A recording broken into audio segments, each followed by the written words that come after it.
Clearly نہیں لکھا ہوا تھا کہ مرد جائے گا تو کیا ہوگا، عورت جائے گی تو کیا ہوگا. اب کیا ہوتا ہے، سچویشن آتی ہے عورتوں کے اوپر. اب کچھ عورتیں بھی مسلمان ہو کر ہجرت کر گئیں.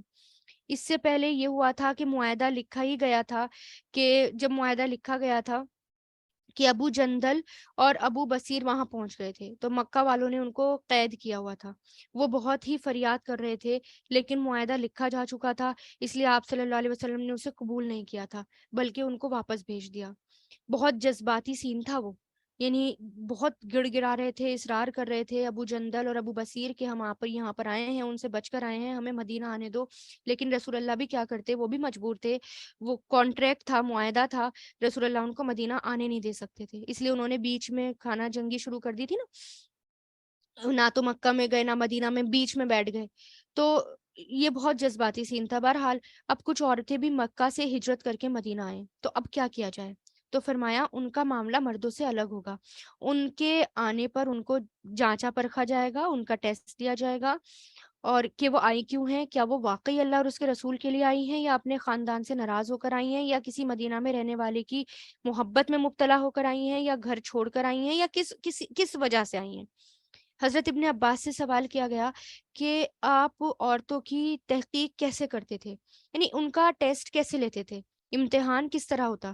تو انہوں نے جواب دیا کہ آپ صلی اللہ علیہ وسلم قسم لیتے تھے کہ خدا کی قسم وہ شوہر سے بیزار ہو کر نہیں نکلی، خدا کی قسم محض جگہ کی تبدیلی کے شوق میں نہیں نکلی، یعنی صرف جگہ چینج کرنے کے لیے، خدا کی قسم کوئی اور دنیاوی غرض سے نہیں نکلی، خدا کی قسم وہ محض اللہ اور اس کے رسول کی محبت میں نکلی ہیں. یہ تھا سوال نامہ، یعنی یہ تھا کویشچن، یہ تھے کویشچن ہوتے تھے ان سے. جب وہ حلف کر لیتی، قسم لے لیتی، تو انہیں مدینہ میں رہنے کی اجازت مل جاتی تھی. ٹھیک ہے. تو جن لوگوں کی ایسی بیویاں تھیں جو مسلمان نہیں ہوئی تھی، جو مکہ میں تھیں، ان کو بھی انہوں نے چھوڑ دیا، کیونکہ اللہ تعالیٰ کا حکم آ گیا کہ اب ان کو چھوڑنا ہوگا. یعنی اب مومن اور کافر اب نکاح میں نہیں رہ سکتے. پہلے تو یہ تھا نا کہ رہ سکتے ہیں، جب اسلام ایکسیپٹ کر رہے تھے لوگ کہ ہاں اب رہ سکتے ہیں، ان کو سمجھاؤ بجھاؤ کہ. لیکن اب فائنل حکم آ گیا کہ اب اگر کوئی مسلمان ہو جاتا ہے نا، تو دوسرا آٹومیٹیکلی، اب ان کا اگر دوسرا کافر ہے نا، تو آٹومیٹیکلی ان میں ڈائیورس بھی ہو جاتی ہے، طلاق بھی ہو جاتی ہے. تو انہوں نے ان کو چھوڑ دیا. اب جو عورتیں مسلمان ہو کر کافر شوہر کو چھوڑ کر آئی تھی، اس کو بھی مدینہ کی ریاست میں پناہ دی جاتی تھی. اب یہاں سے ایک جھگڑا شروع ہو گیا کہ معاہدے میں تو یہ لکھا تھا کہ کسی کو مدینہ میں رہنے نہیں دیا جائے گا جو بھی مکہ سے آئے گا. اب ایک مسئلہ پیش آیا، تو اللہ نے کہا عورتوں کو واپس مت بھیجو. اتفاق کیا ہوا تھا؟ اتفاق یہ ہوا تھا کہ سہیل بن عمر نے جو الفاظ معاہدے میں لکھے تھے، یعنی جو لکھوائے تھے نا، کانٹریکٹ میں لکھوائے تھے، وہ یوں تھے کہ الفاظ میں رجل آ گیا تھا. رجل عام قاعدے کے مطابق دونوں کے لیے آتا ہے، یعنی مرد اور عورت دونوں کے لیے استعمال ہوتا ہے. لیکن جب کوئی قانون لکھا جا رہا ہو نا، جب کوئی قانون بنتا ہے، تو کلیئر کرنا پڑتا ہے کہ مرد ہے یا عورت ہے. تو اس کے لیے بھی الگ الگ الفاظ ہوتے ہیں. یہ کلیئر نہیں کیا تھا. جس کا ترجمہ یہ تھا کہ تمہارے پاس ہم میں سے کوئی بھی مرد بھی آئے گا، اگرچہ وہ تمہارے دین پر ہی کیوں نہ ہو، تو ہماری طرف تم واپس کرو گے. اسی طرح امام زہری کی روایت کے مطابق جب ام کلثوم بنت عقبہ کی واپسی کا مطالبہ لے کر آئے، یعنی ان کے شوہر، یعنی ان کے گھر والے ان کا مطالبہ لے کر رسول اللہ کے پاس آئے، تو آپ نے ان سے یہ کہہ کر واپس کر دیا تھا کہ شرط مردوں کے بارے میں تھی، نہ کہ عورتوں کے بارے میں. کہتے ہیں کہ سب سے پہلے سیدہ بنت الحارث آئی تھی. وہ ایک سیفی بن انصف کے نکاح میں تھی جو کافر تھا. یہ مسلمان عورت مکہ سے بھاگ کر اب آپ کی خدمت میں حاضر ہوئی تھی. ان کا شوہر بھی آ گیا پیچھے پیچھے اور آپ سے مطالبہ کیا کہ میری بیوی کو مجھے واپس دے دو، کیونکہ آپ نے معاہدہ کیا ہے، حدیبیہ کیا ہے، اور یہ شرط تھی. تو اس معاہدے کی مہر ابھی خشکی بھی نہیں ہوئی تھی کہ ایسا یہ موقع آ گیا. تو اس پر یہ آیت نازل ہوئی کہ اس طرح ام کلثوم بنت عقبہ بن ابی معید جو مکہ کا سردار تھا، اس کی بیٹی مسلمان ہو کر آئی. خاندان کے لوگوں نے واپسی کا مطالبہ کیا تو پھر یہی آیت عورتوں کی حفاظت کے لیے رکاوٹ بن گئی. بعض روایت میں آتا ہے ام کلثوم عمرو بن عاص کے نکاح میں تھی جو ابھی مسلمان نہیں ہوئے تھے، لیکن آپ نے کسی عورت کو واپس نہیں کیا. یعنی اگر وہ عورت نکاح میں تھی اور اپنے پہلے شوہر سے مہر لے چکی تھی، تو پہلے شوہر کا مہر واپس دے دو، اس کا مال یا حق نہ رکھو، یہ اللہ تعالیٰ نے کہا. مطلب اب ان آیتوں میں کیا فرمایا جا رہا ہے کہ اگر وہ عورت نکاح میں تھی اور وہ بھاگ کر آ گئی، مسلمان ہو کر آ گئی، اب وہ مہر بھی لے چکی اپنے پہلے شوہر سے، کافر شوہر سے، تو اب کیا کرنا ہوگا کہ اب مسلمانوں کو وہ مہر واپس دینا ہوگا، یعنی ان کا مال نہیں رکھنا. اب یہ کیسے ہوگا؟ یہ بیت المال سے دیا جائے گا. اور اگر وہاں مال نہ ہو تو مسلمان مل کر یہ دیں گے، کیونکہ آتا ہے نا آتوہم، دو انہیں، سب کی طرف حکم ہے یہ.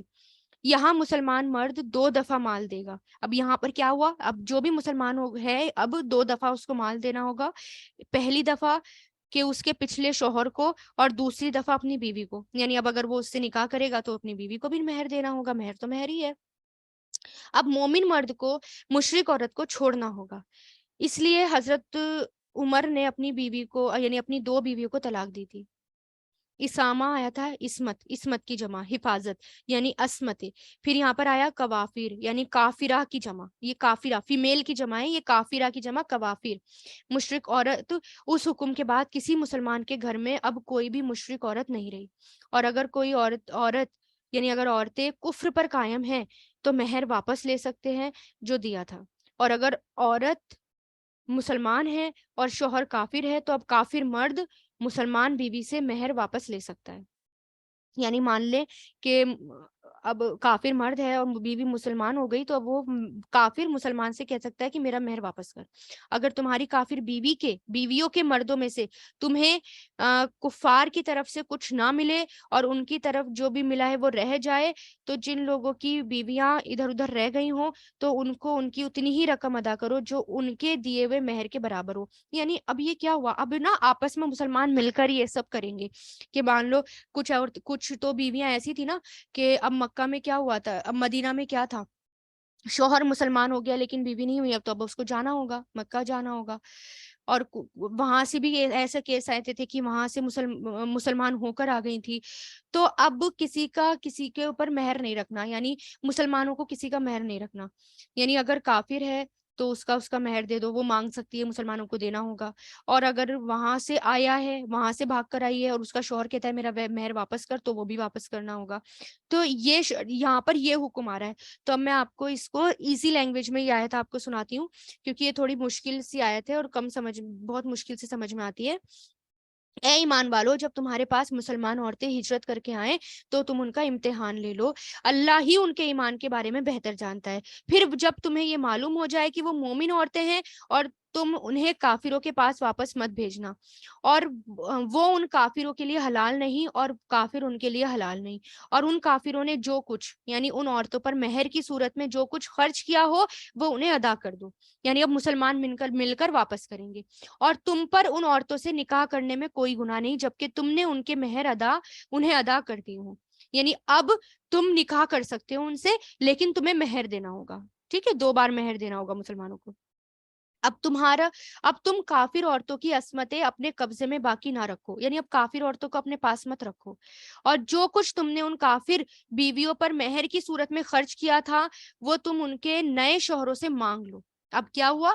یعنی اب اگر تمہاری جو کافر بیوی ہے اگر وہ چلی گئی تمہیں چھوڑ کر، یعنی اگر وہ مسلمان نہیں ہوئی تو ظاہر ہے نکاح ختم، اب تو اسے جانا ہوگا.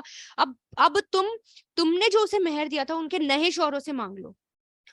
ٹھیک ہے، اگر وہ نہیں دیں تو پھر اللہ اور اس کے رسول پر بھروسہ رکھو. بہرحال ان کے نئے شوہروں سے مانگ لو. اور انہوں نے جو کچھ اپنی مسلمان ہو جانے والی بیویوں پر خرچ کیا تھا وہ ان کے نئے مسلمان شوہروں سے مانگ لیں. یہ اللہ کا فیصلہ ہے، وہی تمہارے درمیان فیصلہ کرتا ہے، اور اللہ بڑے علم والا اور بڑی حکمت والا ہے. ٹھیک ہے، تو یہ سب کچھ احکام اس آیت میں آئے.